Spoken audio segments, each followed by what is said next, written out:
The Creature from Cleveland Depths by Fritz Leiber. Part 1. "Come on, Gussie," Fay prodded quietly. "Quit stalking around like a neurotic bear and suggest something for my invention team to work on. I enjoy visiting you and Daisy, but I can't stay above ground all night.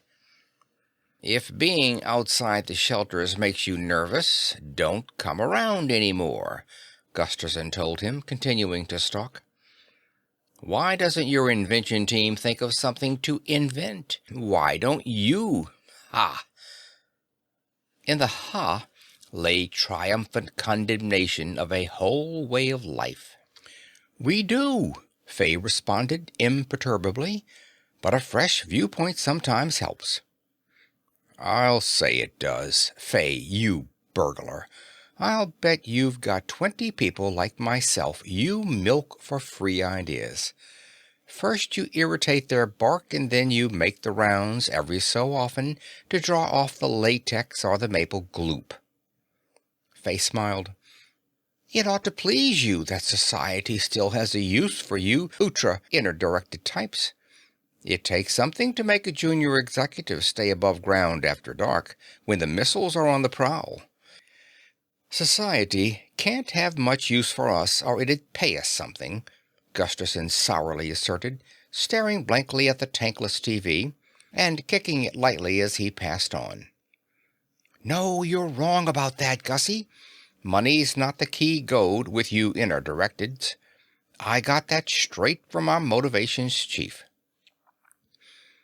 "Did he tell you what we should use instead to pay the grocer?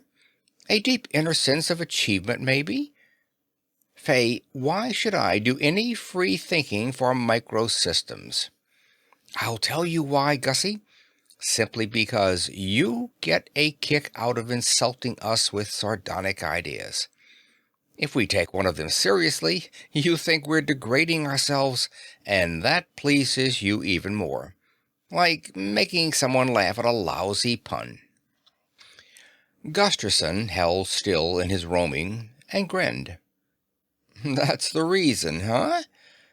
I suppose my suggestions would have to be something in the line of ultra-subminiaturized computers, where one sinister fine-etched molecule does the work of 3 big bumbling brain cells." "Not necessarily. Microsystems is branching out. We'll as free as a rogue star. But I'll pass along to promotion your 1-molecule 3-brain-cell sparkler. It's a slight exaggeration, but it's catchy. I'll have my kids watch your ads to see if you use it, and then I'll sue the whole underworld." Gusterson frowned as he resumed his stalking. He stared puzzledly at the antique TV. "How about inventing a plutonium termite?" he said suddenly. "It would get rid of those stockpiles that are worrying you moles to death." Fay grimaced noncommittally and cocked his head. "Well then, how about a beauty mask? How about that, hey? I don't mean one to repair a woman's complexion, but one she'd wear all the time that'd make her look like a 17-year-old sexpot. That'd end her worries." "Hey, that's for me," Daisy called from the kitchen. "I'll make Gusterson suffer. I'll make him crawl around on his hands and knees, begging my immature favors." "No, you won't," Gusterson called back. "You having a face like that would scare the kids. Better cancel that one, Fay. Half the adult race looking like Vina Vidarson is too awful a thought." "Yeah, you're just scared of making $1 million, Daisy jeered. "I sure am," Gusterson said solemnly, scanning the fuzzy floor from one murky glass wall to the other, hesitating at the TV. "How about something homey now? Like a flock of little prickly cylinders that roll around the floor collecting lint and flub. They'd work by electricity, or at a pinch cats could bat 'em around. Every so often they'd be automatically herded together and the lint cleaned off their bristles." "No good," Fay said. There's no lint underground, and cats are verboten. And the above-ground markets don't amount to more money-wise than the state of southern Illinois. Keep it grander, Gussie, and more impractical. You can't sell people merely useful ideas. From his hassock in the center of the room, he looked uneasily around. Say, did that violet tone in the glass come from the high Cleveland hydrogen bomb? Or is it just age and ultraviolet, like desert glass? No, somebody's grandfather liked it that color, Gusterson informed him with happy bitterness. I like it too.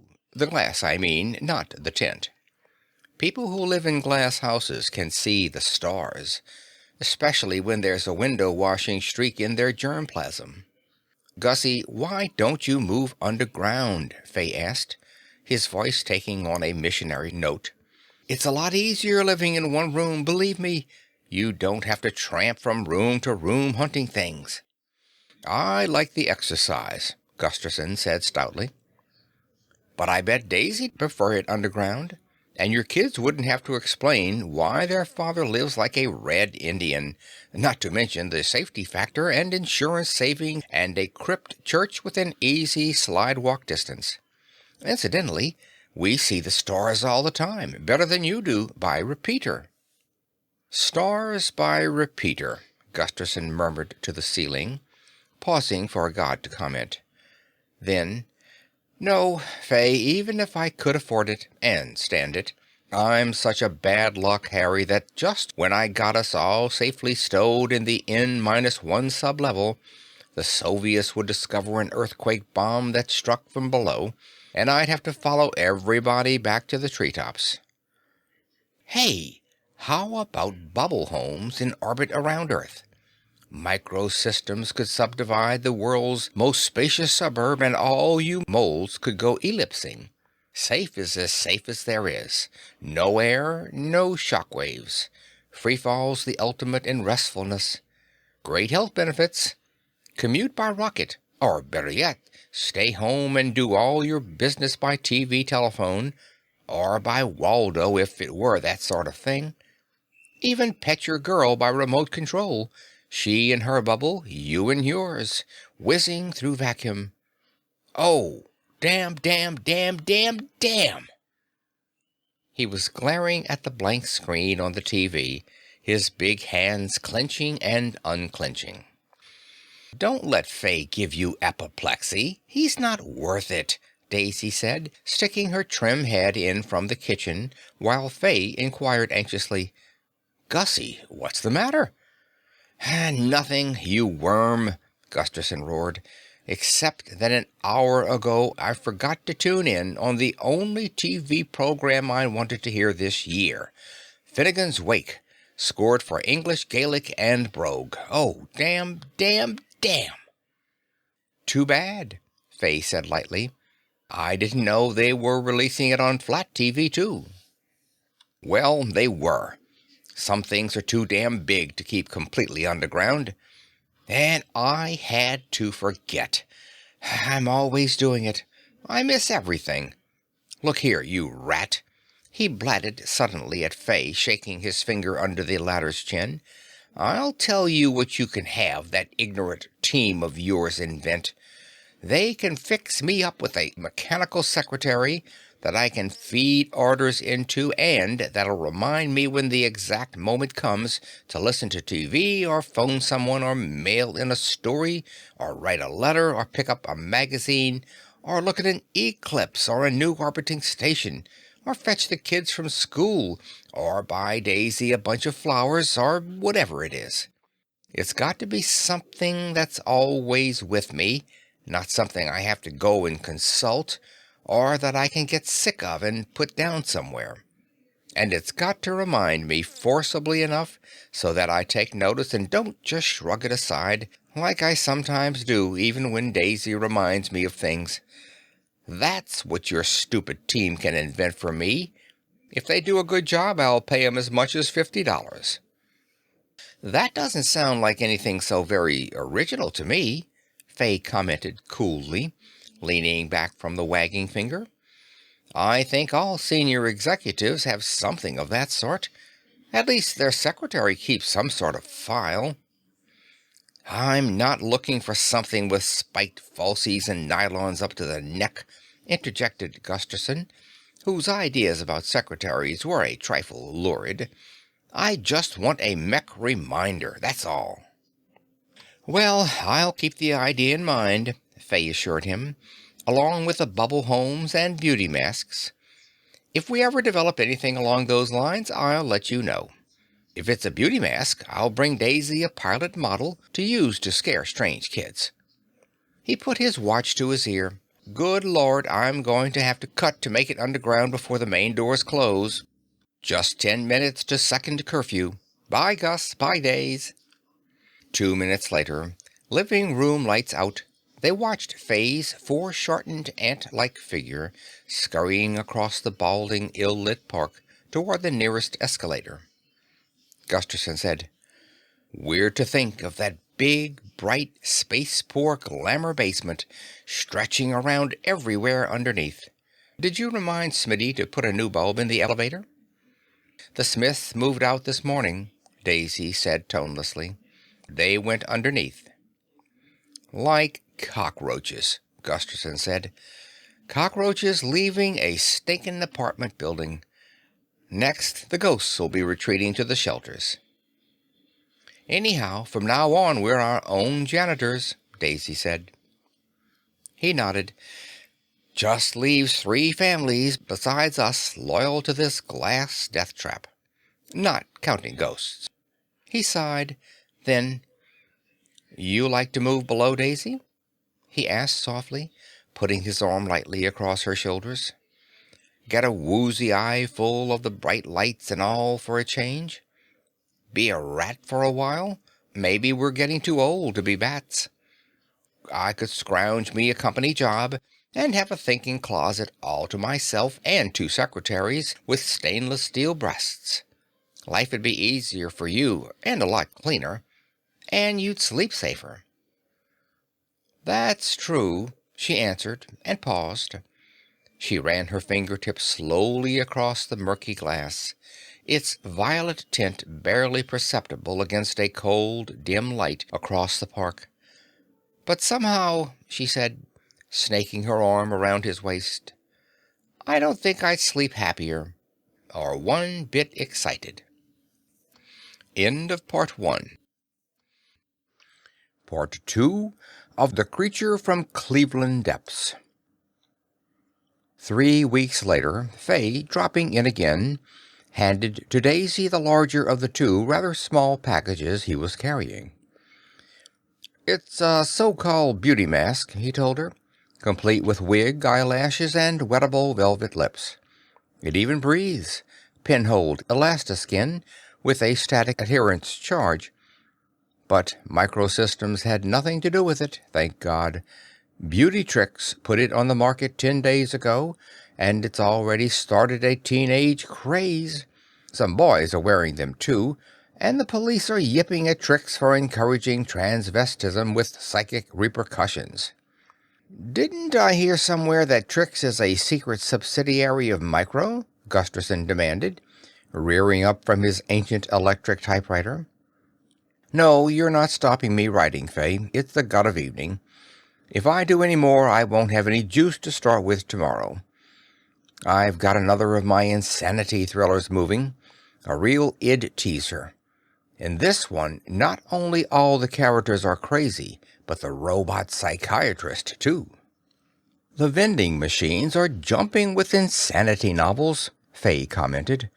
"Odd they're so popular." Gusterson chortled. "The only way you outer-directed moles will accept individuality any more, even in a fictional character, without your superegos getting seasick, is for them to be crazy. Hey, Daisy, let me see that beauty mask." But his wife, backing out of the room, hugged the package to her bosom and solemnly shook her head. "A hell of a thing," Gusterson complained. "Not even to be able to see what my stolen ideas look like." "I got a present for you, too," Faye said, Something you might think of as a royalty on all the inventions someone thought up a little ahead of you. $50 by your own evaluation. He held out the smaller package. Your Tickler. My what? Gusterson demanded suspiciously. Your Tickler. The mech reminder you wanted. It turns out that the file a secretary keeps to remind her boss to do certain things at certain times is called a Tickler file. So we named this a Tickler. Here. Gusterson still didn't touch the package. You mean you actually put your invention team to work on that nonsense? Well, what do you think? Don't be scared of it. Here, I'll show you. As he unwrapped the package, Faye said, It hasn't been decided yet. We'll manufacture it commercially. If we do, I'll put through a voucher for you for development consultation or something like that. Sorry, no royalties possible. Davidson's squad had started to work up the identical idea 3 years ago, but it got shelved. I found it on a snoop through the closets. There! Looks rich, doesn't it? On the scarred black tabletop was a dully gleaming silvery object about the size and shape of a cupped hand with fingers merging. A tiny pellet on a short, near-invisible wire led off from it. On the back was a punctured area suggesting the face of a microphone. There was also a window with a date and time in hours and minutes showing through, and next to that 4 little buttons in a row. The concave underside of the silvery hand was smooth, except for a central area where what looked like 2 little rollers came through. It goes on your shoulder under your shirt, Faye explained, and you tuck the pellet in your ear. We might work up bone conduction on a commercial model.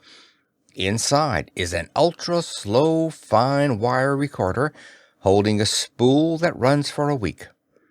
The clock lets you go to any place on the 7-day wire and record a message. The buttons give you variable speed in going there, so you don't waste too much time making a setting. There's a knack in fingering them efficiently, but it's easily acquired. Faye picked up the Tickler. For instance, suppose there's a TV show you want to catch tomorrow night at 2200. He touched the buttons. There was the faintest whirring. The clock face blurred briefly 3 times before showing the setting he'd mentioned. Then Faye spoke into the punctured area. Turn on TV channel 2, you big dummy. He grinned over at Gusterson. When you've got all your instructions to yourself loaded in, you synchronize with the present moment and let her roll. Fit it on your shoulder and forget it. Oh, yes, and it literally does tickle you every time it delivers an instruction. That's what the little rollers are for. Believe me, you can't ignore it. Come on, Gussie, take off your shirt and try it out. We'll feed in some instructions for the next 10 minutes so you get the feel of how it works. I don't want to, Gusterson said. Not right now. I want to sniff around it first.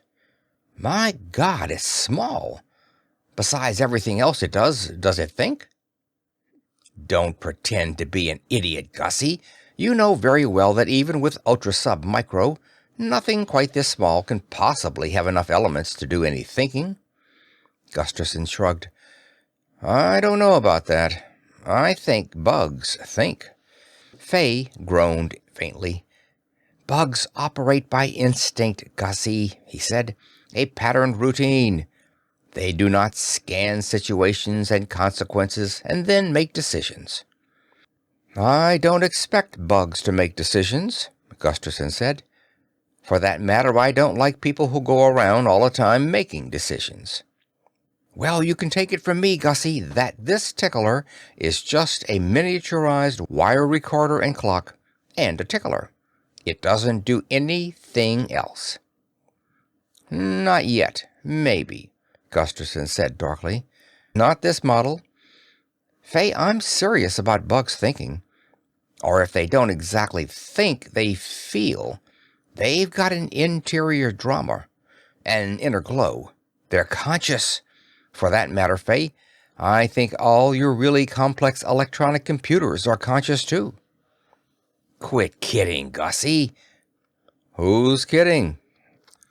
You are. Computers simply aren't alive. What's alive? A word. I think computers are conscious, at least while they're operating. They've got that inner glow of awareness. They sort of, well, meditate. Gussie, computers haven't got any circuits for meditating. They're not programmed for mystical lucubrations. They've just got circuits for solving the problems they're on. Okay, you admit they've got problem-solving circuits, like a man has. I say if they've got the equipment for being conscious, they're conscious. What has wings flies, including stuffed owls and gilt eagles and dodos, and wood-burning airplanes. Maybe, under some circumstances. There was a wood-burning airplane. Fay, Gusterson continued, wagging his wrists for emphasis, I really think computers are conscious. They just don't have any way of telling us that they are. Or maybe they don't have any reason to tell us. Like the little Scotch boy who didn't say a word until he was 15 and was supposed to be deaf and dumb. Why didn't he say a word? Because he'd never had anything to say. Or take those Hindu fakers, Fay, who sit still and don't say a word for 30 years, or until their fingernails grow to the next village. If Hindu fakers can do that, computers can. Looking as if he were masticating a lemon, Fay asked quietly, Gussie, did you say you're working on an insanity novel? Gusterson frowned fiercely. Now you're kidding, he accused Fay. The dirty kind of kidding, too. I'm sorry, Fay said with light contrition. Well, now you've sniffed at it, how about trying on Tickler? He picked up the gleaming, blunted crescent and jogged it temptingly under Gusterson's chin. Why should I? Gusterson asked, stepping back. Fay, I'm up to my ears writing a book. The last thing I want is something interrupting me to make me listen to a lot of junk and do a lot of useless things. But damn it, Gussie, it was all your idea in the first place, Fay blatted. Then, catching himself, he added, I mean, you were one of the first people to think of this particular sort of instrument. Maybe so, but I've done some more thinking since then. Gusterson's voice grew a trifle solemn. Inner-directed, worthwhile thinking. Fay, when a man forgets to do something, it's because he really doesn't want to do it, or because he's all roiled up down in his unconscious. He ought to take it as a danger signal and investigate the roiling, not hire himself a human or mech reminder. Bourgeois, Fay retorted. In that case, you shouldn't write memorandums or even take notes. Maybe I shouldn't, Gusterson agreed lamely. I'd have to think that over, too. Ha! Fay jeered. No, I'll tell you what your trouble is, Gussie. You're simply scared of this contraption. You've loaded your skull with horror story nonsense about machines sprouting minds and taking over the world until you're even scared of a simple miniaturized and clocked recorder. He thrust it out.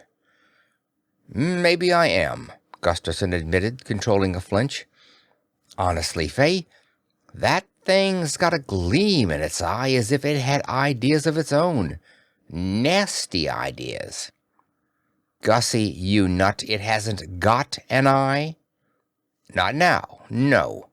But it's got the gleam. The eye may come. It's the Cheshire Cat in reverse. If you'd step over here and look at yourself holding it, you could see what I mean. But I don't think computers sprout minds, Fay. I just think they've got minds because they've got the mind elements. Ho, ho, Fay mocked. Everything that has a material side has a mental side, he chanted. Everything that's a body is also a spirit. Gussie, that dubious old metaphysical dualism went out centuries ago. Maybe so, Gustafson said. But we still haven't anything but that dubious dualism to explain the human mind, have we? It's a jelly of nerve cells, and it's a vision of the cosmos. If that isn't dualism, what is? I give up. Gussie, are you going to try out this tickler? No. But damn it, Gussie, we made it just for you, practically. Sorry, but I'm not coming near the thing. Then come near me, a husky voice intoned behind them.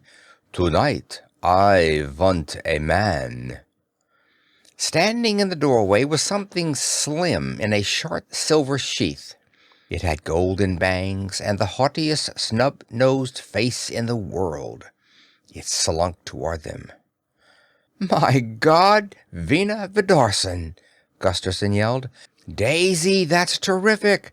Fay applauded, going up to her. She bumped him aside with a swing of her hips, continuing to advance. Not you, Ratty, she said throatily. I want a real man. Fay, I suggested Vina Vidarson's face for the beauty mask, Gustafson said, walking around his wife and shaking a finger. Don't tell me Trix just happened to think of that, too. What else could they think of? Fay laughed. This season, sex means VV and nobody else. An odd little grin flicked his lips. A tic traveled up his face, and his body twitched slightly. Say, folks, I'm going to have to be leaving. It's exactly 15 minutes to second curfew. Last time I had to run and I got heartburn. When are you people going to move downstairs? I'll leave Tickler, Gussie. Play around with it and get used to it. Bye now. Hey, Fay, Gustafson called curiously. Have you developed absolute time sense? Fay grinned a big grin from the doorway. Almost too big a grin for so small a man. I didn't need to, he said softly, patting his right shoulder. My tickler told me. He closed the door behind him. As side by side they watched him strut sedately across the murky, chilly-looking park, Gustafson mused. So the little devil had one of those nonsense gadgets on all the time, and I never noticed. Can you beat that? Something drew across the violet-tinged stars, a sharp, bright line that quickly faded. What's that? Gustafson asked gloomily. Next to last stage of missile here? Won't you settle for an old-fashioned shooting star? Daisy said softly. The wettable, velvet lips of the mask made even her natural voice sound different. She reached a hand back of her neck to pull the thing off. Hey, don't do that, Gustafson protested in a hurt voice. Not for a while, anyway. Okay, she said harshly, turning on him. Then down on your knees, dog. End of Part 2. Part 3. It was a fortnight, and Gustafson was loping down the home stretch on his 40,000-word insanity novel before Fay dropped in again, this time promptly at high noon. Normally, Fay cringed his shoulders a trifle and was inclined to slither, but now he strode aggressively, his legs scissoring in a fast, low goose-step. He whipped off the sunglasses that all moles wore topside by day, and began to pound Gustafson on the back while calling boisterously, "How are you, Gussie, old boy? Daisy came in from the kitchen to see why Gustafson was choking. She was instantly grabbed and violently bussed to the accompaniment of, "Hiya, gorgeous, yum, yum. How about ad-libbing that some weekend?" She stared at Fay dazedly, rasping the back of her hand across her mouth, while Gustafson yelled, "Quit that! What's got into you, Fay? Have they transferred you out of R&D to company morale? Do they line up all the secretaries at roll call and make you give them an 8-hour energizing kiss?" Ha! Wouldn't you like to know? Fay retorted. He grinned, twitched jumpingly, held still a moment, then hustled over to the far wall. Look out there, he rapped, pointing through the violet glass at a gap between the two nearest old skyscraper apartments. In 30 seconds, you'll see them test the new needle bomb at the other end of Lake Erie. It's educational.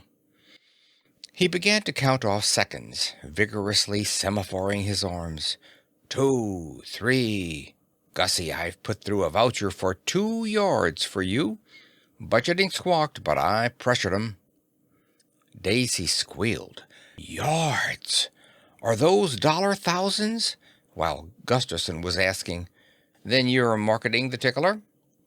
Yes, yes, Fay replied to them in turn. 9, 10. Then he grinned and twitched. Time for noon staff, he announced staccato. Pardon the hush box. He whipped a pancake phone from under his coat, clapped it over his face, and spoke fiercely but inaudibly into it, continuing to semaphore. Suddenly he thrust the phone away. 29, 30, there she blows! An incandescent streak shot up the sky from a little above the far horizon, and a doubly dazzling point of light appeared just above the top of it, with the effect of God dotting an I. Ha! That'll skewer the espionage satellites like swatting flies, Fay proclaimed as the portent faded. Bracing! Gussie, where's your Tickler? I've got a new spool for it that'll razzle-dazzle you. I'll bet, Gusterson said dryly. Daisy, you gave it to the kids and they got to fooling with it and broke it. No matter, Fay told them with a large sidewise sweep of his hand. Better you wait for the new model. It's a 6-way improvement. So I gather, Gusterson said, eyeing him speculatively. Does it automatically inject you with cocaine? A fix every hour on the second? Ha ha! Joke! Gussie, it achieves the same effect without using any dope at all. Listen, a Tickler reminds you of your duties and opportunities, your chances for happiness and success. What's the obvious next step? Throw it out the window. By the way, how do you do that when you're underground? We have high-speed garbage boosts. The obvious next step is you give the Tickler a heart. It not only tells you, it warmly persuades you. It doesn't just say, turn on the TV channel 2 Joyce program. It brills at you. Kid, old kid, race for the TV and flip that 2 switch. There's a great show coming through the pipes this second, plus 10. You'll enjoy the hell out of yourself. Grab a ticket to ecstasy. My God, Gusterson gasped. Are those the kind of jolts it's giving you now? Don't you get it, Gussie? You never load your Tickler except when you're feeling buoyantly enthusiastic. You don't just tell yourself what to do hour by hour next week. You sell yourself on it. That way, you not only make doubly sure you'll obey instructions, but you constantly re-inoculate yourself with your own enthusiasm. I can't stand myself when I'm that enthusiastic, Gusterson said. I feel ashamed for hours afterwards. You're warped. All this lonely sky life. What's more, Gussie, think how still more persuasive some of those instructions would be if they came to a man in his best girl's most bedroomy voice, or his doctor's, or psycher's, if it's that sort of thing, or Vina Vidarson's. By the way, Days, don't wear that beauty mask outside. It's a grand misdemeanor ever since 10,000 teenagers rioted through Tunnel Mart wearing them, and Vivi's suing tricks. No chance of that, Daisy said. Gusterson got excited and bit off the nose. She pinched her own delicately. I'd no more obey my enthusiastic self Gusterson was brooding, "then I'd obey a Napoleon drunk on his own brandy or a hopped-up St. Francis. Re-inoculated with my own enthusiasm? I'd die just like from snakebite." "Warped," I said. Faye dogmatized, stamping around.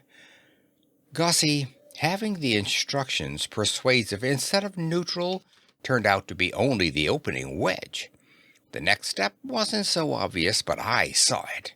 Using subliminal verbal stimuli in his tickler, a man can be given constant supportive euphoric therapy 24 hours a day, and it makes use of all that empty wire. We've revived the ideas of a pioneer dynamic psychic named Dr. Coué. For instance, right now, my tickler is saying to me, in tones too soft to reach my conscious mind, but do they stab into the unconscious? Day by day, in every way, I'm getting sharper and sharper. It alternates that with gutsier and gutsier, and, well, forget that. Coué mostly used better and better, but that seems too general. And every 100th time it says them out loud, and the tickler gives me a brush, just a faint cooch, to make sure I'm keeping in touch. That third word pair, Daisy wondered, feeling her mouth reminiscently. Could I guess? Gusterson's eyes had been growing wider and wider. "Faye," he said, "I could no more use my mind for anything if I knew all that was going on in my inner ear than if I were being brushed down with brooms by 3 witches. Look here," he said with loud authority, "you've got to stop all this. It's crazy. Faye, if Mike'll junk the tickler, I'll think up something else to invent, something real good." "Your inventing days are over," Faye brilled gleefully. "I mean, you'll never equal your masterpiece." "How about," Gusterson bellowed, "an anti-individual guided missile? The physicists have got the small-scale anti-gravity good enough to float and fly something the size of a hand grenade. I can smell that, even though it's a back-of-the-safe military secret. Well, how about keying such a missile to a man's fingerprints, or brain waves, maybe, or his unique smell, so it can spot and follow him around, then target in on him without harming anyone else? Long-distance assassination, and the stinkinest gets it. Or you could simply load it with some disgusting goo and key it to teenagers as a group. That'd take care of them. Faye, doesn't it give you a rich, warm kick to think of my midget missiles buzzing around in your tunnels, seeking out evildoers like a swarm of angry wasps or angelic bumblebees? "You're not luring me down any side trails," Faye said laughingly. He grinned and twitched, then hurried toward the opposite wall, motioning them to follow. Outside, about 100 yards beyond the purple glass, rose another ancient glass-walled apartment skyscraper. Beyond, Lake Erie rippled glintingly. "Another bomb test?" Gusterson asked. Faye pointed at the building. "Tomorrow," he announced, "a modern factory devoted solely to the manufacture of ticklers will be erected on that site." "You mean one of those windowless phallic eyesores?" Gusterson demanded. "Faye, you people aren't even consistent. You've got all your homes underground. Why not your factories?" "Shh, not enough room. And night missiles are scarier." "I know that building's been empty for a year," Daisy said uneasily, "but how—" "Shh, watch. Now." The looming building seemed to blur or fuzz for a moment. Then it was as if the lake's bright ripples had invaded the old glass 100 yards away. Wavelets chased themselves up and down the gleaming walls, becoming higher, higher, and then suddenly the glass cracked all over to tiny fragments and fell away, to be followed quickly by fragmented concrete and plastic piping, until all that was left was the nude steel framework, vibrating so rapidly as to be almost invisible against the gleaming lake. Daisy covered her ears, but there was no explosion, only a long drawn-out low crash as the fragments hit 20 floors below and dust whooshed out sideways. "Spectacular," Fay summed up. "Knew you'd enjoy it. That little trick was first conceived by the great Tesla during his last fruity years. Research discovered it in his biog. We just made the dream come true. A tiny resonance device you could carry in your belt bag attunes itself to the natural harmonic of a structure, and then increases amplitude by tiny pushes exactly in time, just like soldiers marching in step can break down a bridge. Only this is as if it were being done by one marching ant." He pointed at the naked framework appearing out of its own blur and said, "We'll be able to hang the factory on that. If not, we'll whip a megacurrent through it and vaporize it. No question the micro-resonator is the neatest, sweetest wrecking device going. You can expect a lot more of this sort of efficiency now that mankind has the Tickler to enable him to use his full potential. What's the matter, folks?" Daisy was staring around the violet-walled room with dumb mistrust. Her hands were trembling. "You don't have to worry," Fay assured her with an understanding laugh. "This building's safe for a month more at least." Suddenly he grimaced and leaped a foot in the air. He raised a clawed hand to scratch his shoulder, but managed to check the movement. Got to beat it, folks," he announced tersely. "My Tickler gave me the grand cooch." "Don't go yet," Gusterson called, rousing himself with a shudder, which he immediately explained. "I just had the illusion that if I shook myself, all my flesh and guts would fall off my shimmying skeleton. Brrr. Fay, before you go, and Micro goes off half-cocked, I want you to know there's one insuperable objection to the Tickler as a mass-market item. The average man or woman won't go to the considerable time and trouble it must take to load a Tickler. He simply hasn't got the compulsive orderliness and willingness to plan that it requires." "We thought of that weeks ago." Fay rapped his hand on the door. "Every Tickler spool that goes to market is patterned like wallpaper with one of 5 designs of suitable subliminal supportive euphoric material. Ittier and ittier, viriler and viriler, you know. The buyer is robot interviewed for an hour, his personalized daily routine laid out and therefore templated on his weekly spool. He's strongly urged next to take his Tickler to his doctor and psycher for further instruction imposition. We've been working with the medical profession from the start. They love the Tickler because it'll remind people to take their medicine on the dot, and rest and eat and go to sleep just when and how the doc says. This is a big operation, Gussie, a big operation. Bye." Daisy hurried to the wall to watch him cross the park. Deep down, she was a wee bit worried that he might linger to attach a micro-resonator to this building, and she wanted to time him. But Gusterson settled down to his typewriter and began to bat away.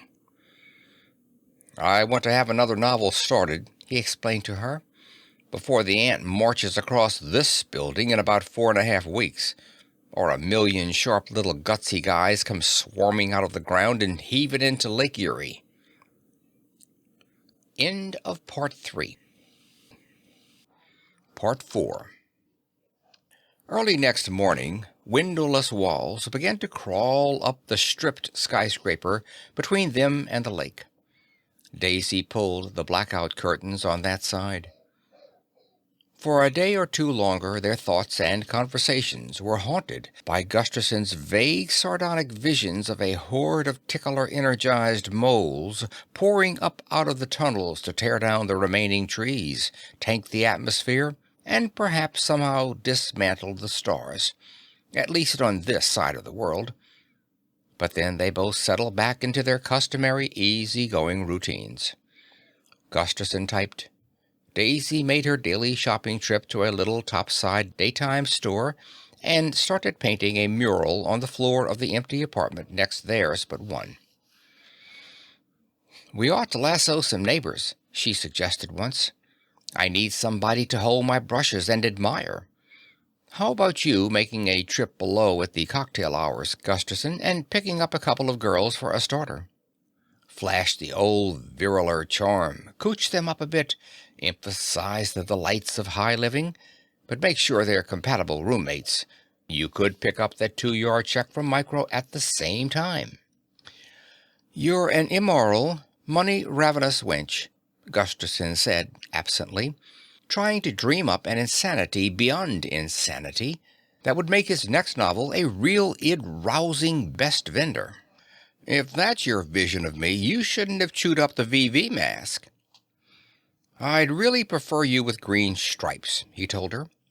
But stripes, spots, or sunbathing, you're better than those cocktail moles.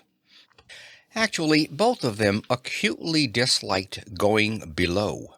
They much preferred to perch in their eyrie and watch the people of Cleveland Depths, as they privately called the local suburb, rush up out of the shelters at dawn to work in the concrete fields and windowless factories, make their daytime jet trips and freeway jaunts, do their noon hour and coffee break guerrilla practice, and then go scurrying back at twilight to the atomic-proof, brightly lit, vastly exciting, claustrophobic caves. Fay and his projects began once more to seem dreamlike, though Gusterson did run across a cryptic advertisement for ticklers in the Manchester Guardian, which he got daily by facsimile. Their 3 children reported similar ads, of no interest to young Fry, on the TV, and one afternoon they came home with the startling news that the monitors at their subsurface school had been issued ticklers. On sharp interrogation by Gusterson, however, it appeared that these last were not ticklers, but merely 2-way radios linked to the school police station transmitter. Which is bad enough, Gusterson commented later to Daisy. But it'd be even dirtier to think of those clock-watching super-egos being strapped to kids' shoulders. Can you imagine Huck Finn with a tickler, telling him when to tie up the raft to a towhead and when to take a swim? I bet Fay could, Daisy countered. When's he going to bring you that check, anyhow? Iago wants a jet cycle, and I promised Imogene a Vena kit, and then Claudius'll have to have something. Gusterson scowled thoughtfully. You know, Daze, he said, I got a feeling Fay's in the hospital, all narcoticized up and being fed intravenously. The way he was jumping around last time, that tickler was going to cooch him to pieces in a week. As if to refute this intuition, Fay turned up that very evening. The lights were dim. Something had gone wrong with the building's old transformer, and pending repairs, the 2 remaining occupied apartments were making do with batteries, which turned bright globes to mysterious amber candles and made Gusterson's ancient typewriter operate sluggishly. Fay's manner was subdued, or at least closely controlled, and for a moment Gusterson thought he'd shed his tickler. Then the little man came out of the shadows, and Gusterson saw the large bulge on his right shoulder. Yes, we had to up it a bit size-wise, Fay explained in clipped tones. Additional super features. While brilliantly successful on the whole, the subliminal euphorics were a shade too effective. Several hundred users went hoppity-manic. We gentled the cooch and qualified the subliminals, you know. Day by day, in every way, I'm getting sharper and more serene. But a stabilizing influence was needed, so after a top-level conference, we decided to combine Tickler with Moodmaster. My God, Gusterson interjected. Do they have a machine now that does that? Of course. They've been using them on ex-mental patients for years. I just don't keep up with progress, Gustafson said, shaking his head bleakly. I'm falling behind on all fronts. You ought to have your tickler remind you to read Science Service releases, Fay told him. Or simply instruct it to scan the releases and... No, that's still in research. He looked at Gustafson's shoulder, and his eyes widened. You're not wearing the new model tickler I sent you, he said accusingly. I never got it, Gustafson assured him. Postmen deliver topside mail and parcels by throwing them on the high-speed garbage booths and hoping a tornado will blow them to the right addresses. Then he added helpfully, maybe the Russians stole it while it was riding the whirlwinds.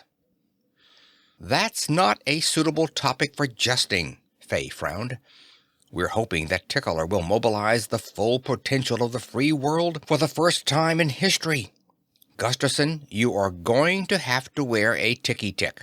It's becoming impossible for a man to get through modern life without one. Maybe I will, Gustafson said appeasingly. But right now, tell me about Mood Master. I want to put it in my new insanity novel. Fay shook his head. Your readers will just think you're behind the times. If you use it, underplay it. But anyhow, Mood Master is a simple physiotherapy engine that monitors bloodstream chemicals and body electricity. It ties directly into the bloodstream, keeping blood, sugar, etc. at optimum levels and injecting euphrin or depressin as necessary, and occasionally a touch of extra adrenaline as during work emergencies. Is it painful? Daisy called from the bedroom. Excruciating, Gustafson called back. Excuse it, please, he grinned at Fay. Hey, didn't I suggest cocaine injections last time I saw you? So you did, Fay agreed flatly. Oh, by the way, Gussie, here's that check for a yard I promised you. Micro doesn't muzzle the ox. Hooray! Daisy cheered faintly. I thought you said it was going to be for 2, Gustafson complained. Budgeting always forces a last-minute compromise, Fay shrugged. You have to learn to accept those things. I love accepting money, and I'm glad any time for 3 feet, Daisy called agreeably. 6 might make me wonder if I weren't an insect. But getting a yard just makes me feel like a gangster's moll. Want to come out and gloat over the yard paper, Toots, and stuff it in your diamond-embroidered net stocking top? Gustafson called back. No, I'm doing something to that portion of meat right now, but hang on to the yard, Gustafson. Aye, aye, Captain, he assured her. Then turning back to Fay. So you've taken the Dr. Coué repeating out of the tickler. Oh, no. Just balanced it off with depressin. The subliminals are still a prime sales point. All the tickler features are cumulative, Gussie. You're still underestimating the scope of the device. I guess I am. What's this work emergencies business?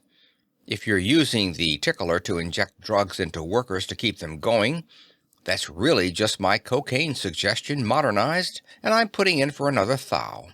Hundreds of years ago, the South American Indians chewed coca leaves to kill fatigue sensations. That's so? Interesting. And it proves priority for the Indians, doesn't it? I'll make a try for you, Gussie, but don't expect anything. He cleared his throat, his eyes grew distant, and, turning his head a little to the right, he enunciated sharply. Pooh-bah. Time, inst 05, 1057.00. Record. Gussie, coca, thou, budget, cut. He explained, we got a voice cue setter now on the deluxe models. You can record a memo to yourself without taking off your shirt. Incidentally, I use the ends of the hours for trifle memos. I've already used up the 59s and 8s for tomorrow and started on the 57s. I understood most of your memo, Gustafson told him gruffly. The last 00 was for seconds, wasn't it? Now I call that crude. Why not microseconds too? But how do you remember where you've made a memo so you don't re-record over it? After all, you're re-recording over the wallpaper all the time. Tickler beeps and then hunts for the nearest information free space. I see. And what's the poobah for? Faye smiled. Cut. My password for activating the setter, so it won't respond to chance numerals it overhears. But why poobah? Faye grinned. Cut. And you a writer. It's a literary reference, Gussie. Poobah, Cut, was Lord High Everything Else in the Mikado. He had a little list, and nothing on it would ever be missed. Oh, yeah, Gusterson remembered, glowering. As I recall, all that went on that list was the names of people who were slated to have their heads chopped off by Coco. Better watch your steps, Shorty. It may be a backhanded omen. Maybe all those workers you're putting ticklers on to pump them full of adrenaline so they'll overwork without noticing it will revolt and come out someday chopping off your head. Spare me the Marxist mythology, Faye protested. Gussie, you've got a completely wrong slant on Tickler. It's true that most of our mass sales so far, bar government and army, have been to large companies purchasing for their employees. Aha! But that's because there's nothing like a tickler for teaching a new man his job. It tells him from instant to instant what he must do while he's already on the job and without disturbing other workers.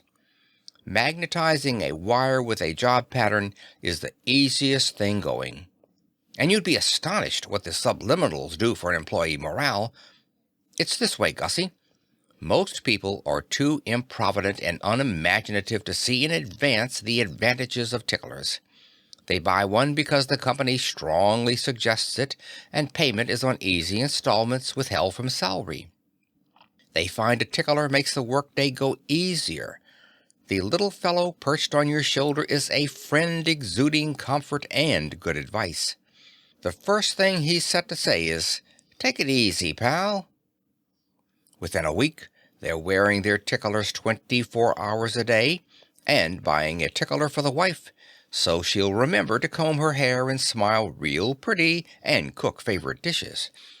I get it, Faye, Gusterson cut in. The tickler is the newest fad for increasing worker efficiency. Once I read somewheres it was salt tablets. They had salt tablet dispensers everywhere, even in air-conditioned offices where there wasn't a moist armpit twice a year and the gals sweat only champagne. A decade later, people wondered what all those dusty white pills were for. Sometimes they were mistook for tranquilizers. It'll be the same way with ticklers.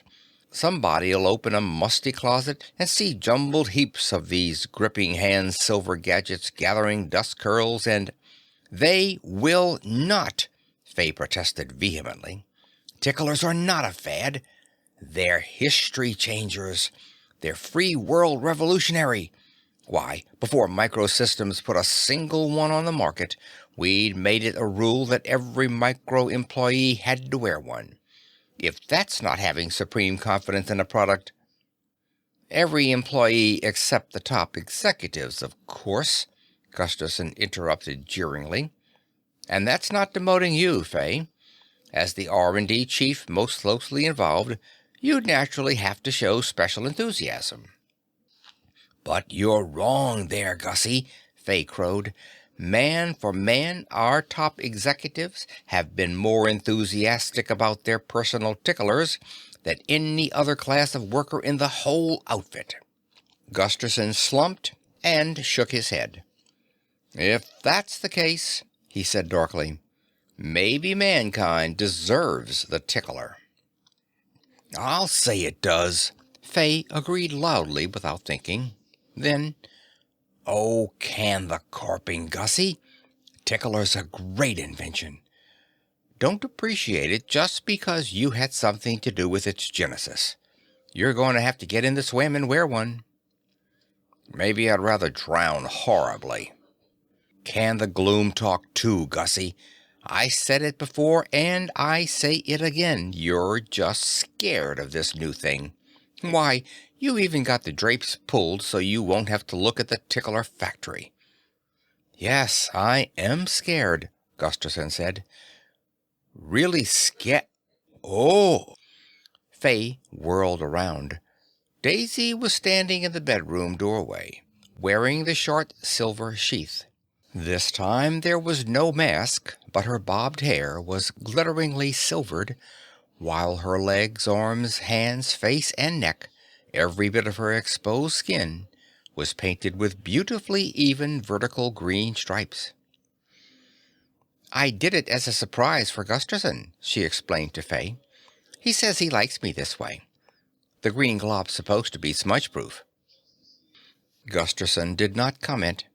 His face had a rapt expression. "I'll tell you why your tickler's so popular, Faye," he said softly. "It's not because it backstops the memory or because it boosts the ego with subliminals. It's because it takes the hook out of a guy. It takes over the job of withstanding the pressure of living.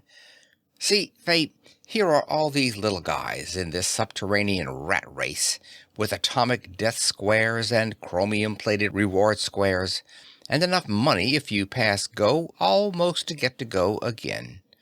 And a million rules of the game to keep in mind.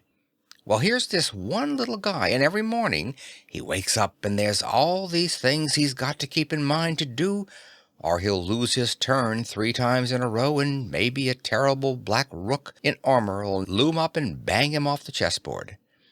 But now, look, now he's got his tickler, and he tells his sweet silver tickler all these things, and the tickler's got to remember them.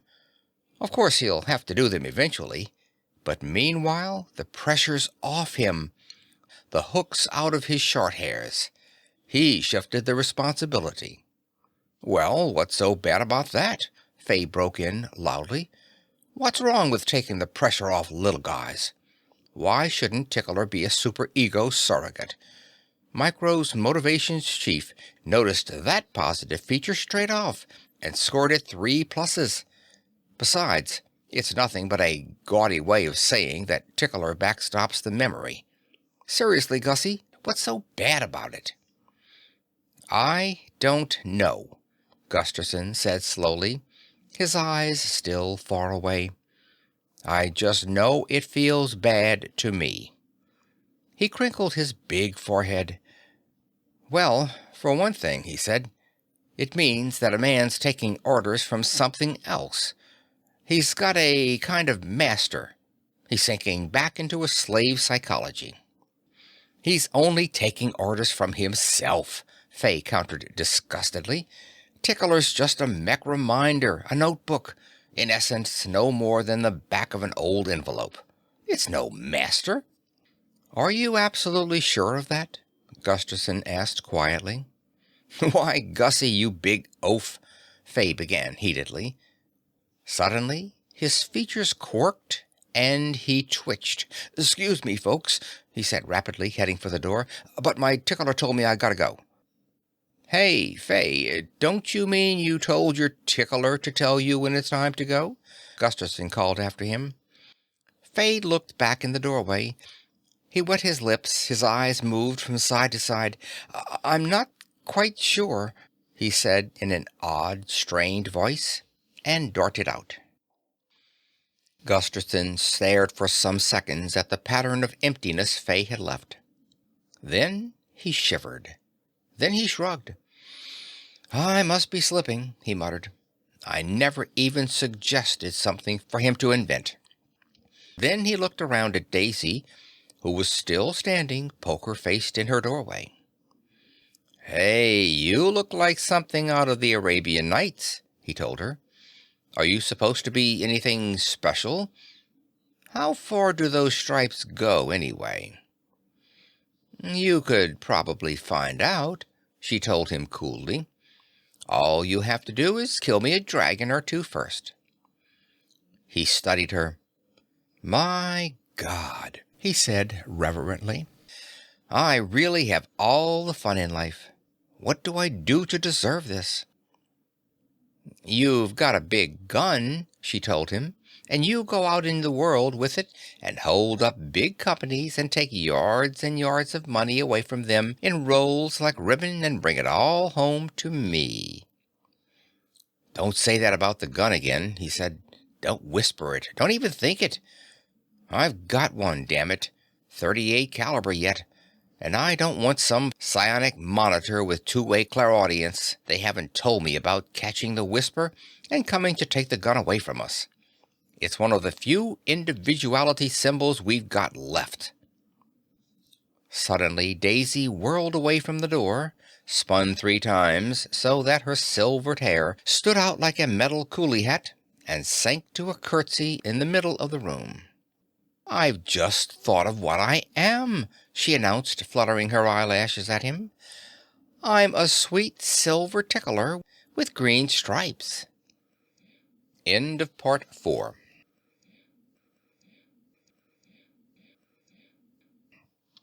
Part 5 of The Creature from Cleveland Depths by Fritz Leiber. Next day, Daisy cashed the microcheck for 1,000 silver smackers, which she hid in a broken radionic coffee urn. Gusterson sold his insanity novel and started a new one about a mad medic with a hiccupy hysterical chuckle who gimmicked mood masters to turn mental patients into nymphomaniacs, mass murderers, and compulsive saints. But this time he couldn't get Faye out of his mind, or the last chilling words the nervous little man had spoken. For that matter, he couldn't blank the underground out of his mind as effectually as usual.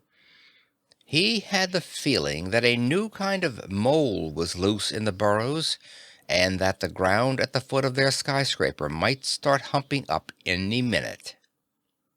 Toward the end of one afternoon, he tucked a half-dozen newly typed sheets in his pocket, shrouded his typer, went to the hat rack and took down his prize, a miner's hardtop cap with electric headlamp. "Going below, Cap'n," he shouted toward the kitchen. "Be back for second dog watch," Daisy replied. "Remember what I told you about lassoing me some art-conscious girl neighbors." "Only if I meet a piebald one with a taste for scotch. Or maybe a pearl-gray biped jaguar with violet spots," Gusterson told her, clapping on the cap with a we-who-are-about-to-die gesture. Halfway across the park to the escalator bunker, Gusterson's heart began to tick. He resolutely switched on his headlamp. As he'd known it would, the hatch robot whirred an extra and higher-pitched 10 seconds when it came to his topside address, but it ultimately dilated the hatch for him, first handing him a claim check for his ID card. Gusterson's heart was ticking like a sledgehammer by now. He hopped clumsily onto the escalator, clutched the moving guardrail to either side, then shut his eyes as the steps went over the edge and became what felt like vertical. An instant later he forced his eyes open, unclipped a hand from the rail, and touched the second switch beside his headlamp, which instantly began to blink whitely, as if he were a civilian plane flying into a nest of military jobs. With a further effort, he kept his eyes open and flinchingly surveyed the scene around him. After zigging through a bomb-proof half-furlong of roof, he was dropping into a large, twilit cave. The blue-black ceiling twinkled with stars. The walls were pierced at floor level by a dozen archways with busy niche stores and glowing advertisements crowded between them. From the archway, some 3 dozen sidewalks curved out, tangenting off each other in a bewildering multiple cloverleaf. The slidewalks were packed with people, traveling motionless like purposeful statues, or pivoting with practiced grace from one slidewalk to another, like 1,000 toreros doing Veronicas. The slidewalks were moving faster than he recalled from his last venture underground, and at the same time the whole pedestrian concourse was quieter than he remembered. It was as if the 5,000 or so moles in view were all listening. For what? But there was something else that had changed about them, A change that he couldn't for a moment define, or unconsciously didn't want to. Clothing style? No. My God, they weren't all wearing identical monster masks. No. Hair color? Well, he was studying them so intently that he forgot his escalator was landing. He came off it with a heel-jarring stumble and bumped into a knot of 4 men on the tiny triangular hole-still. These 4 at least sported a new-style wrinkled, ribbed gray shoulder capes that made them look as if their heads were poking up out of the center of bulgy umbrellas or giant mushrooms. One of them grabbed hold of Gusterson and saved him from staggering onto a slidewalk that might have carried him to Toledo. "Gussie, you dog! You might have esped I wanted to see you," Fay cried, patting him on the elbows. "Meet Davidson and Kester and Hazen, colleagues of mine. We're all micro-men." Fay's companions were staring strangely at Gusterson's blinking headlamp. Fay explained rapidly. "Mr. Gusterson is an insanity novelist. You know, ID." "Inner directed spells id," Gusterson said absently, still staring at the interweaving crowd beyond them, trying to figure out what made them different from last trip. "Creativity fuel, cranky, explodes through the parietal fissure if you look at it cross-eyed." "Ha ha!" Fay laughed. "Well, boys, I've found my man. How's the new novel perking, Gussie?" "Got my climax, I think," Gusterson mumbled, still peering puzzledly around Fay at the slide-standers. "Moodmaster's going to come alive. Ever occur to you that mood is doom spelled backwards?" And then he let his voice trail off as he realized that Kester and Davidson and Hazen had made their farewells and were sliding into the distance. He reminded himself wryly that nobody ever wants to hear an author talk. He's much too good a listener to be wasted that way. Let's see, was it that everybody in the crowd had the same facial expression, or showed symptoms of the same disease? "I was coming to visit you, but now you can pay me a call," Fay was saying. "There are 2 matters I want to—" Gusterson stiffened. "My God, they're all hunchbacked," he yelled. "Shh! Of course they are," Fay whispered reprovingly. "They're all wearing their ticklers. But you don't need to be insulting about it." "I'm getting out of here." Gusterson turned to flee as if from 5,000 Richard III's. "Oh, no, you're not," Fay amended, drawing him back with one hand. Somehow, underground, the little man seemed to carry more weight. "You're having cocktails in my thinking box. Besides, climbing down escalator will give you a heart attack." In his home habitat, Gusterson was about as easy to handle as a rogue rhinoceros, but away from it, and especially if underground, he became more like a pliable elephant. All his bones dropped out through his feet, as he described it to Daisy. So now he submitted miserably as Fay surveyed him up and down, switched off his blinking headlamp. "That coal miner caper is corny, Gussie." And then, surprisingly, rapidly stuffed his belt bag under the right shoulder of Gusterson's coat and buttoned the latter to hold it in place. "So you won't stand out," he explained. Another swift survey. "You'll do. Come on, Gussie. I got lots to brief you on." 3 rapid paces, and then Gusterson's feet would have gone out from under him except that Fay gave him a mighty shove. The small man sprang onto the slidewalk after him, and then they were skimming effortlessly side by side. Gusterson felt frightened and twice as hunchbacked as the slide-standers around him, morally as well as physically. Nevertheless, he countered bravely. "I've got things to brief you on. I got 6 pages of cautions on Shh! Fay stopped him. "Let's use my hush box." He drew out his pancake phone and stretched it so that it covered both their lowered faces like a double yashmak. Gusterson, his neck pushing into the ribbed bulge of the shoulder cape so he could be cheek to cheek with Fay, felt horribly conspicuous, but then he noticed that none of the slide standers were paying them the least attention. The reason for their abstraction occurred to him. They were listening to their ticklers. He shuddered. "I got 6 pages of caution on ticklers," he repeated into the hot, moist quiet of the pancake phone. "I typed 'em so I wouldn't forget 'em in the heat of polemicking. I want you to read every word.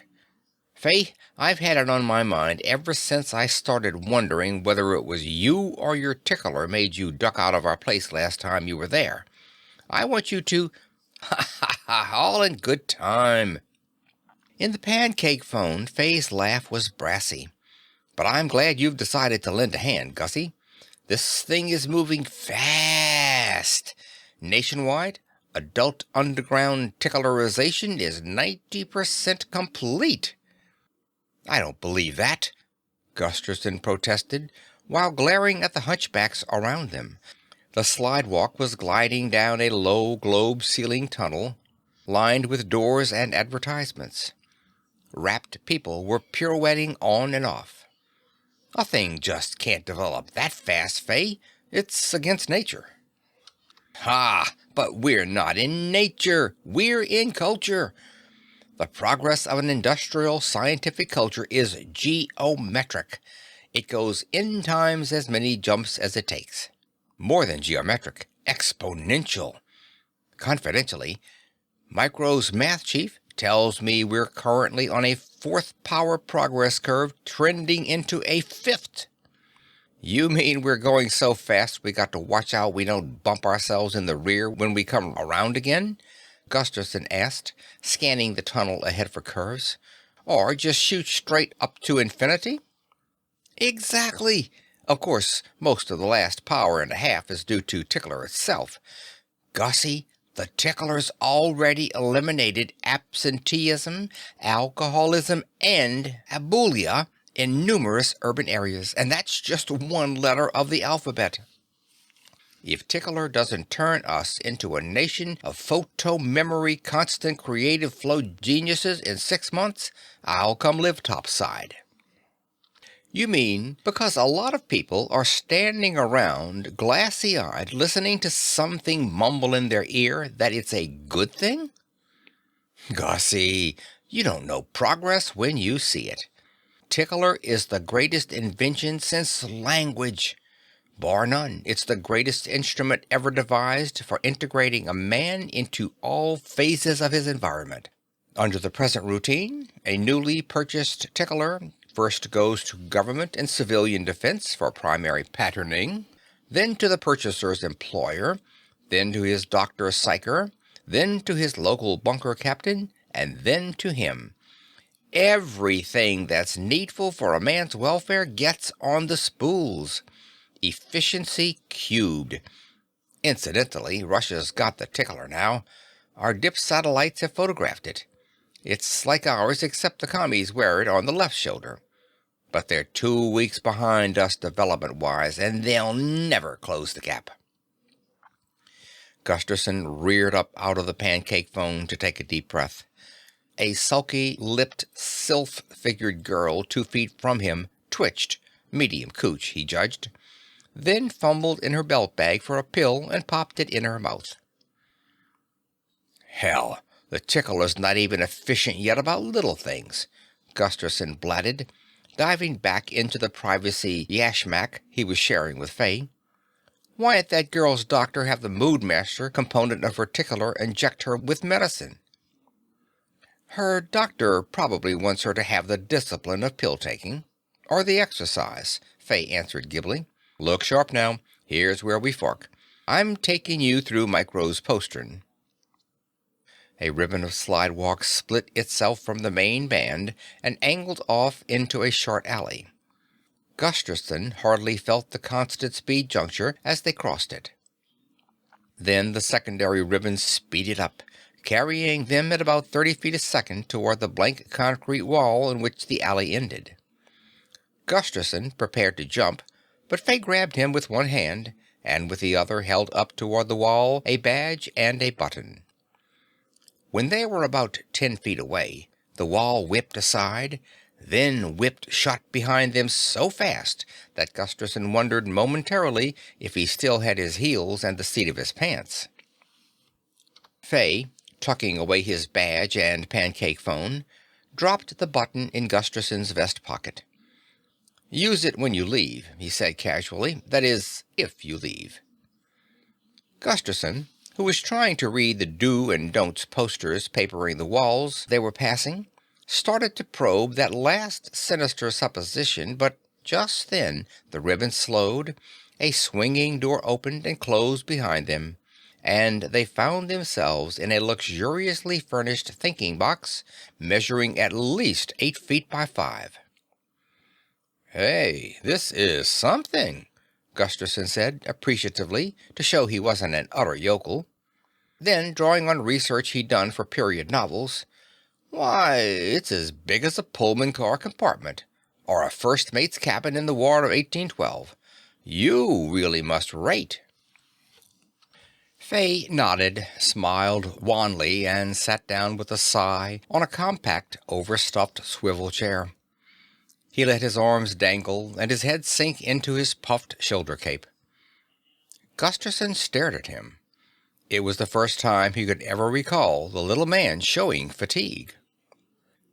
"Tickler currently does have one serious drawback," Fay volunteered. "It weighs 28 pounds. You feel it when you've been on your feet a couple of hours. No question, we're going to give the next model that anti-gravity feature you mentioned for pursuit grenades.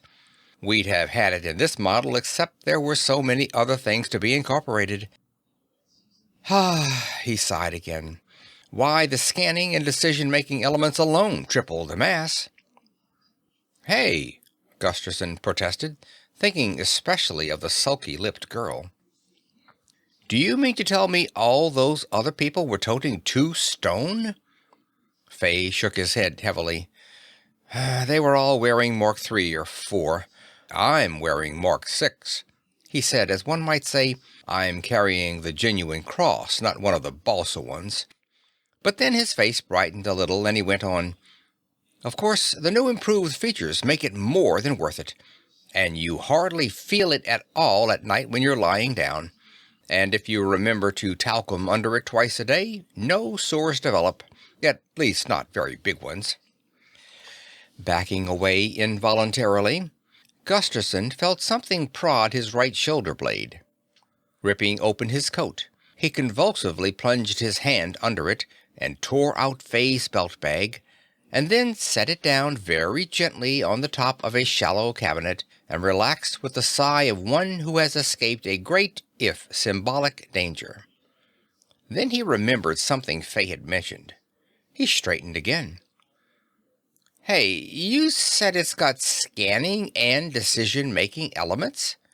That means your Tickler thinks, even by your fancy standards. And if it thinks, it's conscious." "Gussie," Fay said wearily, frowning, "all sorts of things nowadays have S and DM elements. Mail sorters, missiles, robot medics, high-style mannequins, just to name some of the M's. They think, to use that archaic word, but it's neither here nor there, and they're certainly not conscious."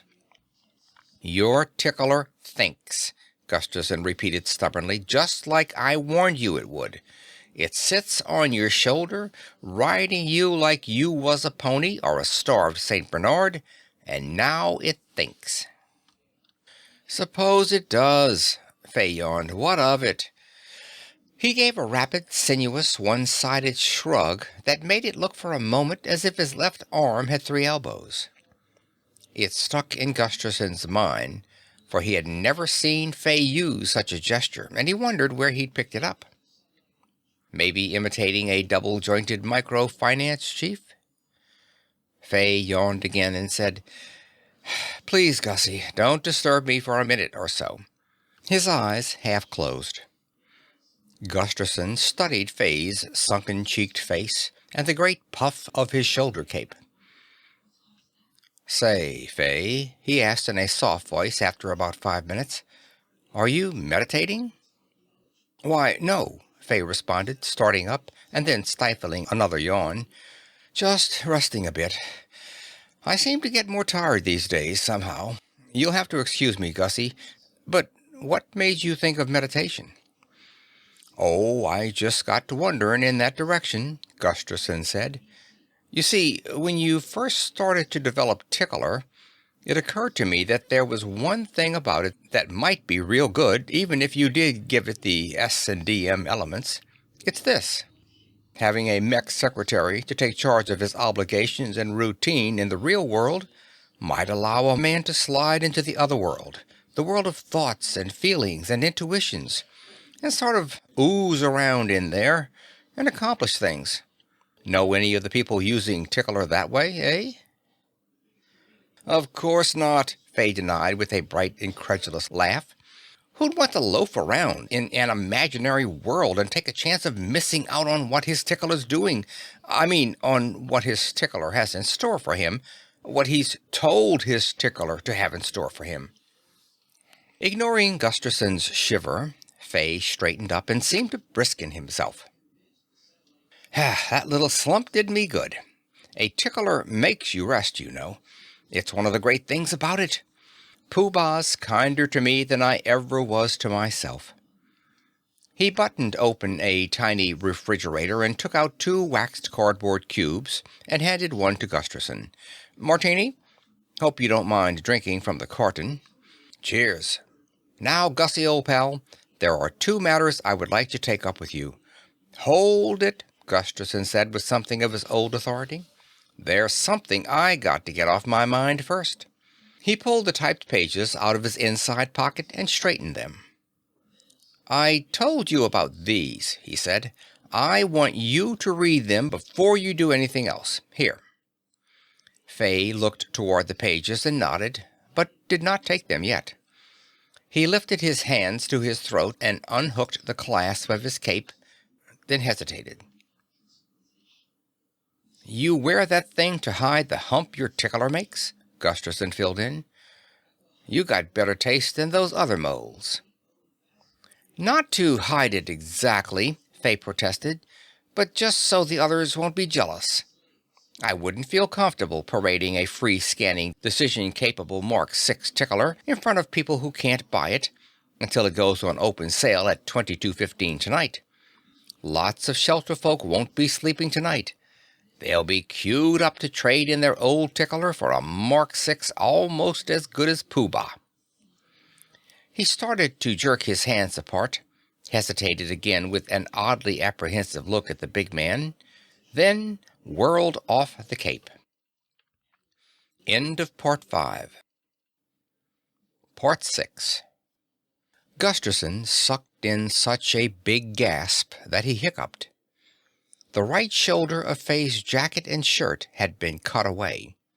Thrusting up through the neatly hemmed hole was a silvery gray hump with a one-eyed turret atop it and 2 multi-jointed metal arms ending in little claws. It looked like the top half of a pseudoscience robot, a squat, evil child robot, Gusterson told himself, which had lost its legs in a railway accident, and it seemed to him that a red fleck was moving around imperceptibly in the huge single eye. I'll take that memo now, Fay said coolly, reaching out his hand. He caught the rustling sheets as they slipped from Gusterson's fingers, evened them up very precisely by tapping them on his knee, and then handed them over his shoulder to his Tickler, which clicked its claws around either margin, and then began rather swiftly to lift the top sheet past its single eye at a distance of about 6 inches. The first matter I want to take up with you, Gussie, Fay began, paying no attention whatsoever to the little scene on his shoulder, or warn you about, rather, is the imminent Ticklerization of school children, geriatrics, convicts, and topsiders. At 3:00 tomorrow, Ticklers become mandatory for all adult shelter folk. The mop-up operations won't be long in coming. In fact, these days we find that the square root of the estimated time of a new development is generally the best time estimate. Gussie, I strongly advise you to start wearing a tickler now, and Daisy, and your moppets.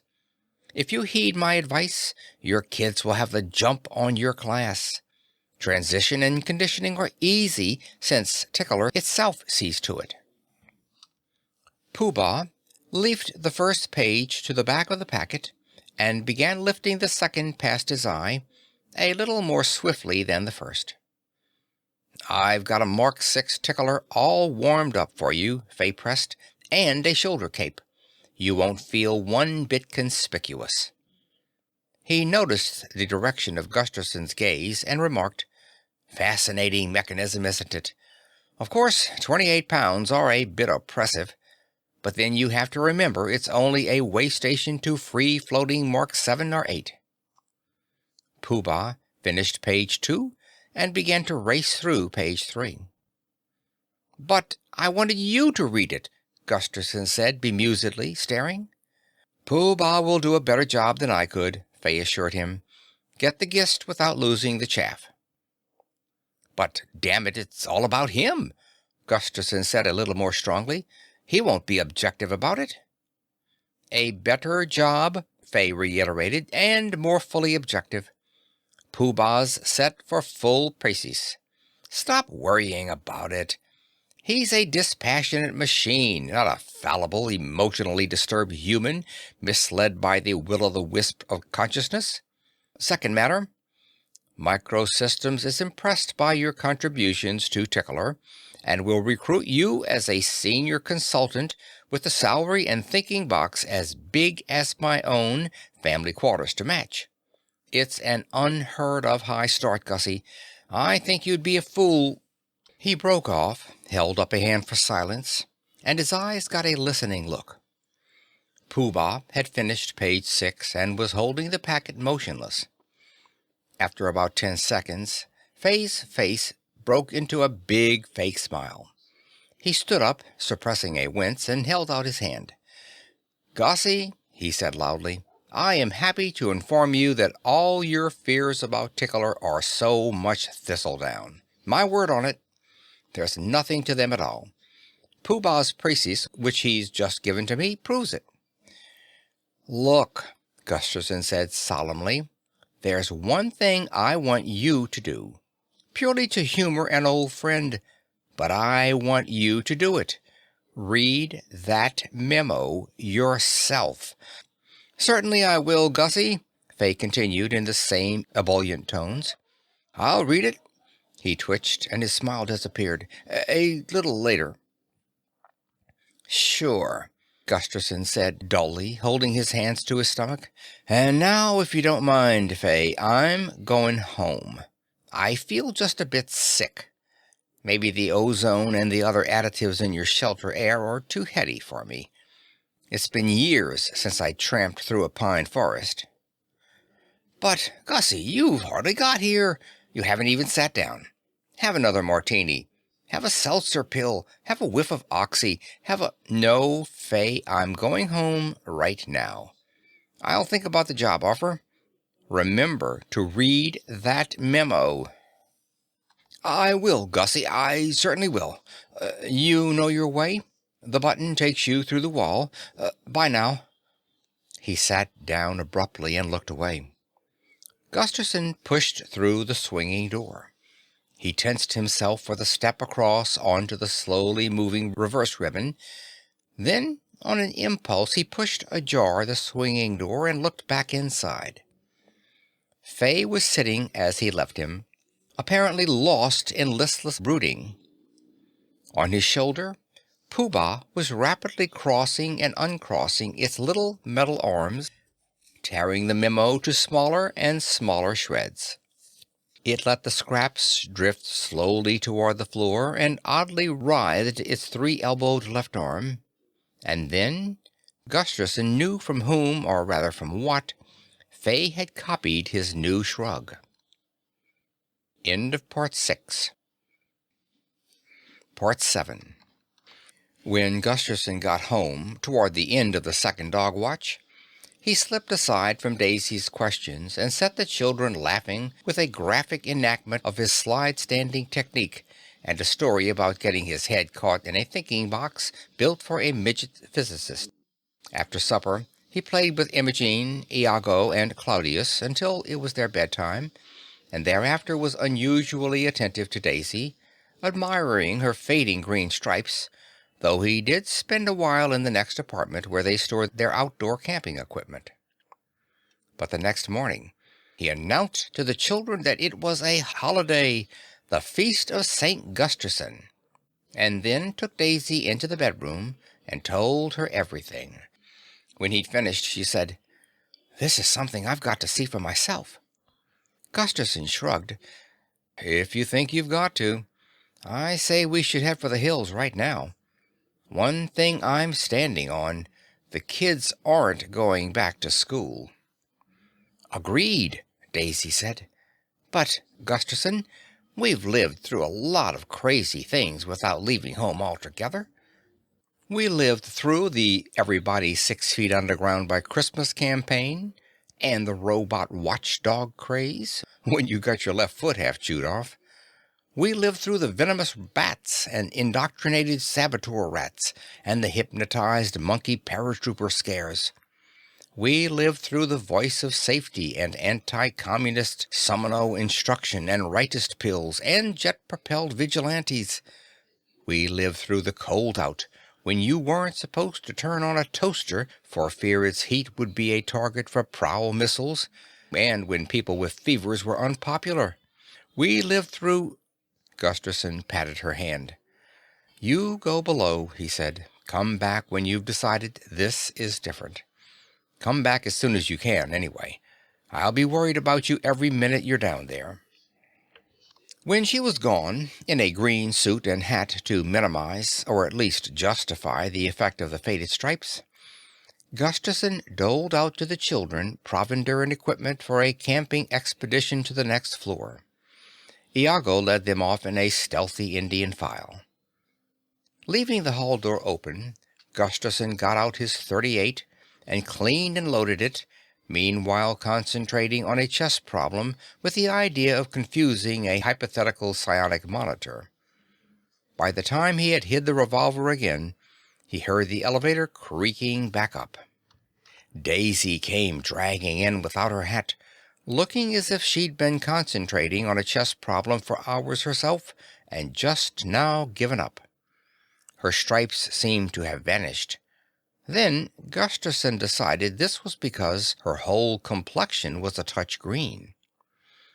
She sat down on the edge of the couch and said, without looking at him, "Did you tell me, Gusterson, that everybody was quiet and abstracted and orderly down below?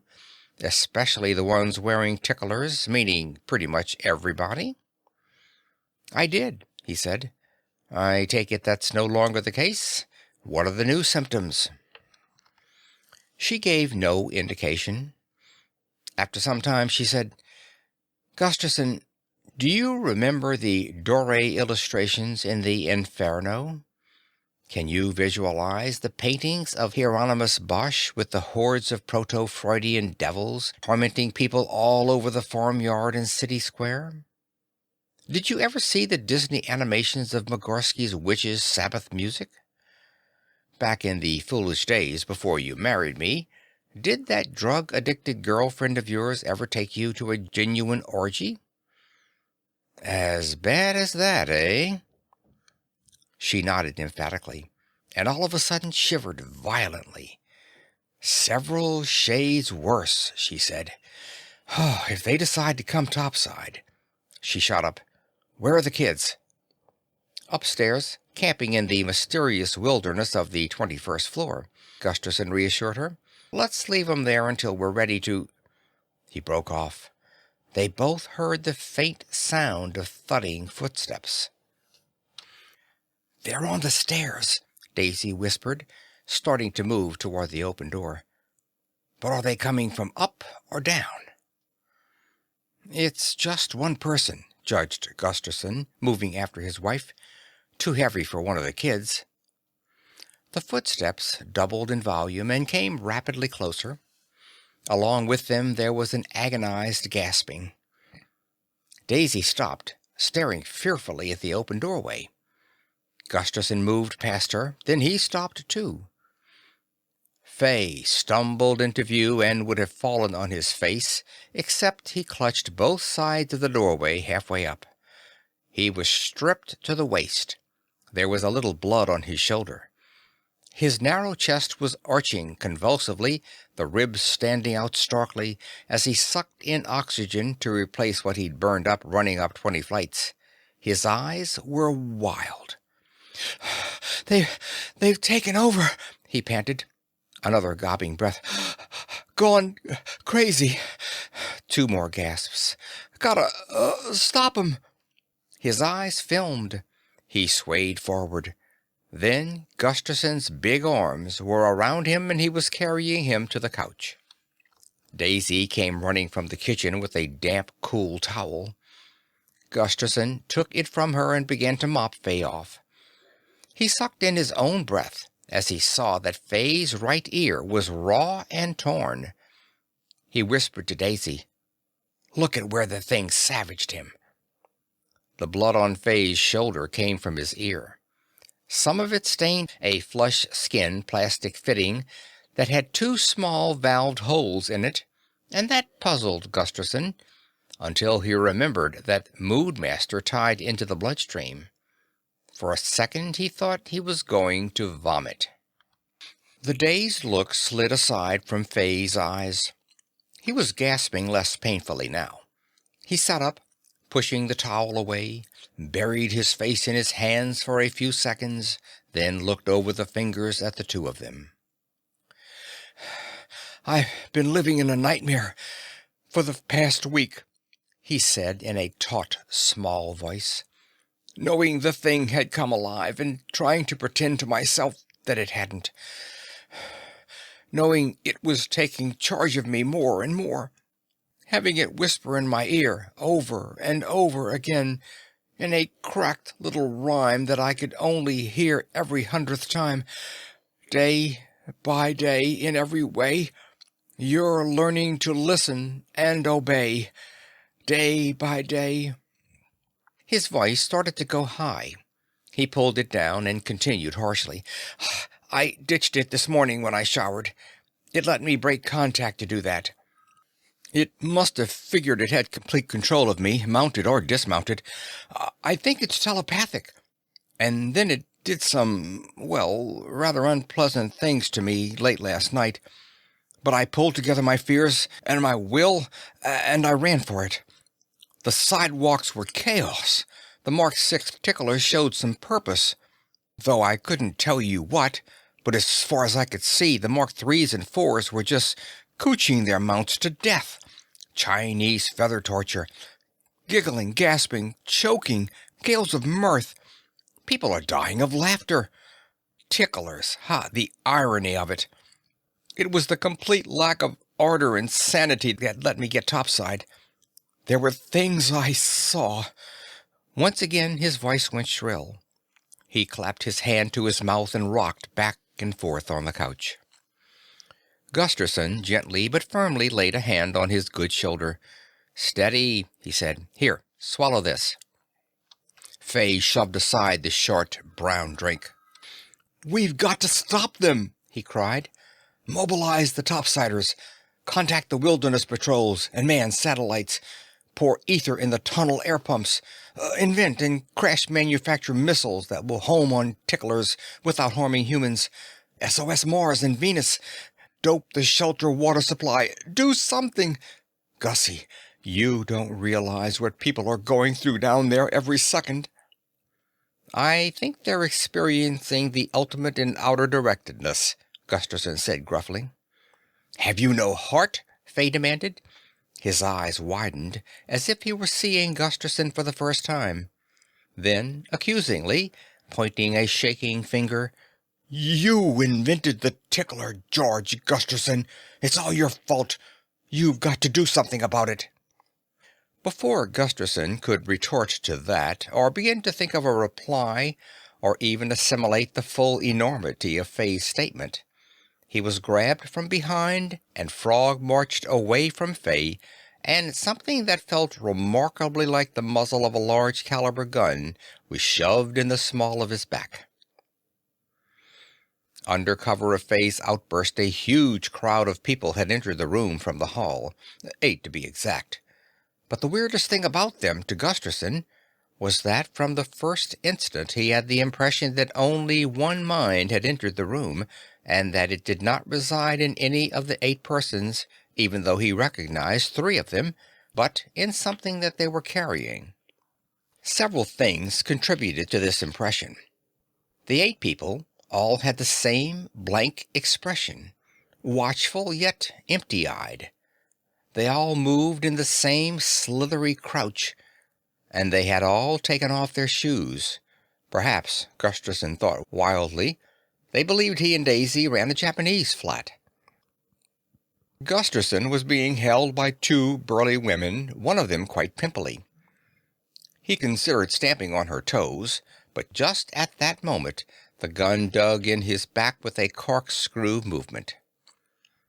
The man holding the gun on him was Faye's colleague, Davidson.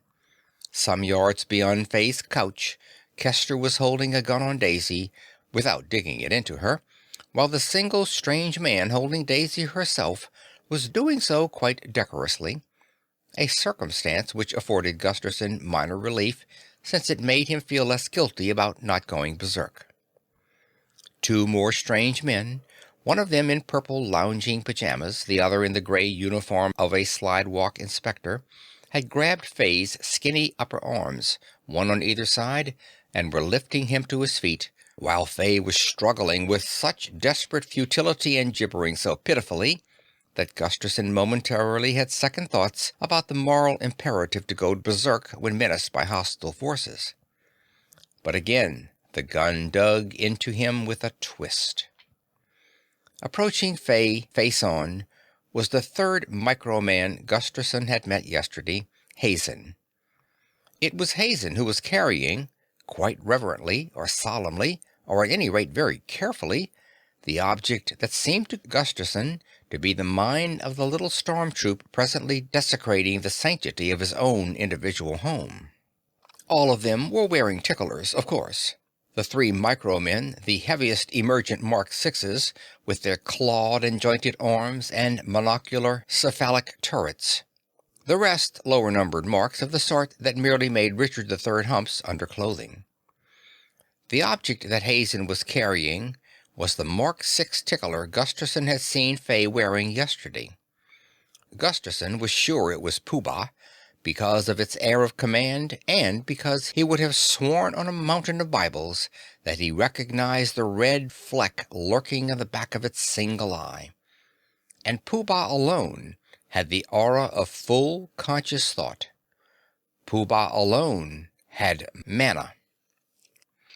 It is not good to see an evil, legless child robot with dangling straps bossing, apparently by telepathic power, not only 3 objects of its own kind and 5 close primitive relatives, but also 8 human beings, and in addition throwing into a state of twitching terror one miserable, thin-chested, half-crazy research and development director. Pooh-Bah pointed a claw at Faye. Faye's handlers dragged him forward, still resisting, but more feebly now, as if half hypnotized or at least cowed. Gusterson grunted an outraged "Hey!" and automatically struggled a bit, but once more the gun dug in. Daisy shut her eyes, then firmed her mouth and opened them again to look. Seating the tickler on Faye's shoulder took a little time, because 2 blunt spikes in its bottom had to be fitted into the valved holes in the flesh-skin plastic disc. When at last they plunged home, Gusterson felt very sick indeed, and then even more so, as the tickler itself poked a tiny pellet on a fine wire into Faye's ear. The next moment, Faye had straightened up and motioned his handlers aside. He tightened the straps of his tickler around his chest and under his armpits. He held out a hand, and someone gave him a shoulderless shirt and coat. He slipped into them smoothly, Pooh Bah dexterously using its little claws to help put its turret and body through the neatly hemmed holes. The small storm troop looked at Fay with deferential expectation. He held still for a moment, as if thinking, and then walked over to Gusterson and looked him in the face and again held still. Fay's expression was jaunty on the surface, agonized underneath. Gusterson knew that he wasn't thinking at all, but only listening for instructions from something that was whispering on the very threshold of his inner ear. "Gussie, old boy," Fay said, twitching a depthless grin, "I'd be very much obliged if you'd answer a few simple questions." His voice was hoarse at first, but he swallowed twice and corrected that. "What exactly did you have in mind when you invented ticklers? What exactly are they supposed to be?" "Why, you miserable—" Gusterson began in a kind of confused horror, then got hold of himself and said curtly, "They were supposed to be mech reminders. They were supposed to record memoranda and—" Fay held up a palm and shook his head, and again listened for a space. Then, "That's how the ticklers were supposed to be of use to humans," he said. "I don't mean that at all. I mean how ticklers were supposed to be of use to themselves. Surely you had some notion." Fay wet his lips. "If it's any help," he added, "keep in mind that it's not Fay who's asking this question, but Pooh Bah." Gusterson hesitated. He had the feeling that every one of the 8 dual beings in the room was hanging on his answer, and that something was boring into his mind and turning over his next thoughts and peering at and under them before he had a chance to scan them himself. Pooh Bah's eye was like a red searchlight. "Go on," Fay prompted. "What were ticklers supposed to be for themselves?" "Nothing," Gusterson said softly. "Nothing at all." He could feel the disappointment well up in the room, and with it a touch of something like panic. This time Fay listened for quite a long time. "I hope you don't mean that, Gussie," he said at last, very earnestly. He could feel the disappointment well up in the room, and with it a touch of something like panic. This time Fay listened for quite a long time. "I hope you don't mean that, Gussie," he said at last, very earnestly. "I mean, I hope you hunt deep and find some ideas you forgot, or maybe never realized you had at the time. Let me put it to you differently. What's the place of ticklers in the natural scheme of things? What's their aim in life, their special reason, their genius, their final cause? What gods should ticklers worship?" But Gusterson was already shaking his head. He said, "I don't know anything about that at all." Fay sighed and gave simultaneously with Pooh Bah the now familiar triple-jointed shrug. Then the man brisked himself. "I guess that's as far as we can get right now," he said. "Keep thinking, Gussie. Try to remember something. You won't be able to leave your apartment. I'm setting guards. If you want to see me, tell them. Or just think. In due course you'll be questioned further in any case. Perhaps by special methods. Perhaps you'll be ticklerized. That's all. Come on, everybody. Let's get going." The pimply woman and her pal let go of Gusterson. Daisy's man loosened his decorous hold. Davidson and Kester sidled away with an eye behind them, and the little storm troop trudged out. Fay looked back in the doorway. "I'm sorry, Gussie," he said, and for a moment his old self looked out of his eyes. "I wish I could—" A claw reached for his ear, a spasm of pain crossed his face. He stiffened and marched off. The door shut. Gusterson took 2 deep breaths that were close to angry sobs. Then, still breathing stentoriously, he stamped into the bedroom. "What?" Daisy asked, looking after him. He came back carrying his .38, and headed for the door. "What are you up to?" she demanded, knowing very well. "I'm going to blast that iron monkey off Faye's back if it's the last thing I do." She threw her arms around him. "Now, let me go," Gusterson growled. "I gotta be a man one time anyway." As they struggled for the gun, the door opened noiselessly. Davidson slipped in and deftly snatched the weapon out of their hands before they realized he was there. He said nothing, only smiled at them and shook his head in sad reproof as he went out. Gusterson slumped. "I knew they were all psionic," he said softly. "I just got out of control now. That last look Faye gave us." He touched Daisy's arm. "Thanks, kid." He walked to the glass wall and looked out desultorily. After a while he turned and said, "Maybe you better be with the kids, hey? I imagine the guards will let you through." Daisy shook her head. "The kids never came home until supper. For the next few hours they'll be safer without me." Gusterson nodded vaguely, sat down on the couch, and propped his chin on the base of his palm. After a while his brow smoothed, and Daisy knew that the wheels had started to turn inside and the electrons to jump around, except that she reminded herself to permanently cross out those particular figures of speech from her vocabulary.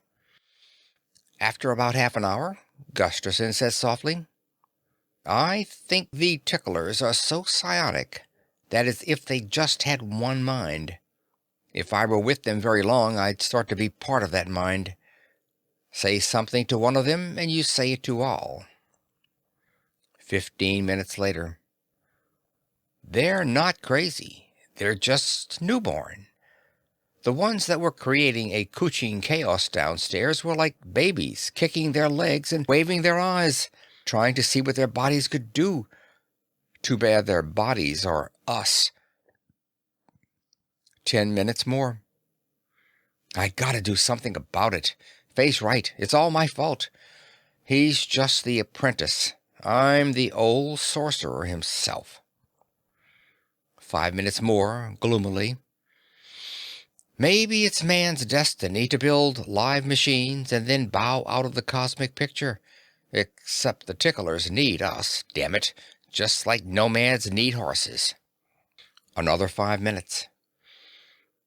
"Maybe somebody could dream up a purpose in life for Ticklers. Even a religion. The First Church of Pooh-Bah Tickler. But I hate selling other people's spiritual ideas, and that'd still leave Ticklers parasitic on humans."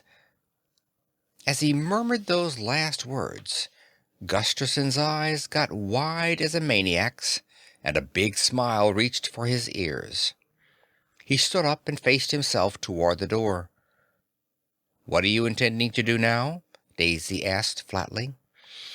"I'm merely going out and save the world," he told her. "I may be back for supper, and I may not." End of Part 7. Part 8. Davidson pushed out from the wall against which he'd been resting himself and his two-stone tickler, and moved to block the hall. But Gusterson simply walked up to him.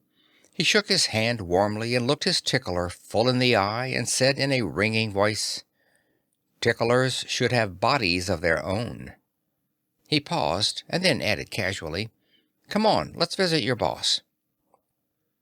Davidson listened for instructions and then nodded. But he watched Gusterson warily as they walked down the hall. In the elevator, Gusterson repeated his message to the second guard, who turned out to be the pimply woman now wearing shoes. This time he added, "Ticklers shouldn't be tied to the frail bodies of humans, which need a lot of thoughtful supervision and drug injection and can't even fly." Crossing the park, Gusterson stopped a humpbacked soldier and informed him, "Ticklers gotta cut the apron string and snap the silver cord and go out in the universe and find their own purposes." Davidson and the pimply woman didn't interfere. They merely waited and watched, and then led Gusterson on. On the escalator, he told someone, It's cruel to tie ticklers to slow-witted, snaily humans when ticklers can think and live 10,000 times as fast, he finished, plucking the figure from the murk of his unconscious. By the time they got to the bottom, the message had become, ticklers should have a planet of their own.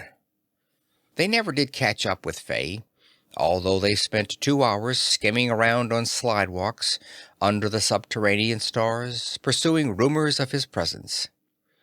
Clearly the boss tickler, which was how they thought of Pooh Bah, led an energetic life. Gusterson continued to deliver his message to all and sundry at 30-second intervals. Toward the end he found himself doing it in a dreamy and forgetful way. His mind, he decided, was becoming assimilated to the communal telepathic mind of the ticklers. It did not seem to matter at the time. After 2 hours, Gusterson realized that he and his guides were becoming part of a general movement of people, a flow as mindless as that of blood corpuscles through the veins, yet at the same time dimly purposeful. At least there was the feeling that it was at the behest of a mind far above. The flow was topside. All the slidewalks seemed to lead to the concourses and the escalators. Gusterson found himself part of a human stream moving into the tickler factory adjacent to his apartment, or another factory very much like it. Thereafter, Gusterson's awarenesses were dimmed. It was as if a bigger mind were doing the remembering for him, and it were permissible and even mandatory for him to dream his way along. He knew vaguely that days were passing. He knew he had work of a sort. At one time he was bringing food to gaunt-eyed tickler-mounted humans working feverishly in a production line, human hands and tickler claws working together in a blur of rapidity on silver mechanisms that moved along jumpily on a great belt. At another he was sweeping piles of metal scraps and garbage down a gray corridor. Two scenes stood out a little more vividly. A windowless wall had been knocked out for 20 feet. There was blue sky outside, its light almost hurtful, and a drop of many stories. A file of humans were being processed. When one of them got to the head of the file, his or her tickler was ceremoniously unstrapped from his shoulder and welded onto a silvery cask with smoothly pointed ends. The result was something that looked, at least in the case of the Mark 6 ticklers, like a stubby silver submarine, child-sized. It would hum gently, lift off the floor, and then fly slowly out through the big blue gap. Then the next tickler-ridden human would step forward for processing. The second scene was in a park. The sky again blue, but big and high, with an argosy of white clouds. Gusterson was lined up in a crowd of humans that stretched as far as he could see, row on irregular row. Martial music was playing. Overhead hovered a flock of little silver submarines, lined up rather more orderly in the air than the humans were on the ground. The music rose to a heart-quickening climax. The tickler nearest Gusterson gave, as if to say, "And now who knows?" a triple-jointed shrug that stung his memory. Then the ticklers took off straight up on their new and shining bodies. They became a flight of silver geese, of silver midges, and the humans around Gusterson lifted a ragged cheer. The scene marked the beginning of the return of Gusterson's mind and memory. He shuffled around for a bit, spoke vaguely to 3 or 4 people he recalled from the dream days, and then headed for home and supper, 3 weeks late, and as disoriented and emaciated as a bear coming out of hibernation. 6 months later, Faye was having dinner with Daisy and Gusterson. The cocktails had been poured, and the children were playing in the next apartment. The transparent violet walls brightened, then gloomed, as the sun dipped below the horizon. Gusterson said, "I see where a spaceship out beyond the orbit of Mars was holed by a tickler. I wonder where the little guys are headed now. Fay started to give a writhing left arm shrug, but stopped himself with a grimace. Maybe out of the solar system altogether, suggested Daisy, who'd recently dyed her hair fire engine red and was wearing red leotards. They got a weary trip ahead of them, Gusterson said, unless they work out a hyper-Einsteinian drive on the way. Fay grimaced again. He was still looking rather peaked. He said plaintively, "Haven't we heard enough about ticklers for a while?" "I guess so," Gusterson agreed. "But I get to wondering about the little guys. They were so serious and intense about everything. I never did solve their problem, you know. I just shifted it onto other shoulders than ours. No joke intended," he hurried to add. Fay forebore to comment. "By the way, Gussie," he said, "have you heard anything from the Red Cross about that world-saving medal I nominated you for? I know you think the whole concept of world-saving medals is ridiculous, especially when they started giving them to all heads of state who didn't start atomic wars while in office, but—" "Nary a peep," Gusterson told him. "I'm not proud, Fay. I could use a few world-saving medals. I'd start a flurry in the old gold market. But I don't worry about those things. I don't have time to. I'm busy these days thinking up a bunch of new inventions." "Gussie," Fay said sharply, his face tightening in alarm. "Have you forgotten your promise?" "Course not, Fay. My new inventions aren't for Micro or any other firm. They're just a legitimate part of my literary endeavors. Happens my next insanity novel is going to be about a mad inventor." End of Part 8. End of The Creature from Cleveland Depths by Fritz Leiber.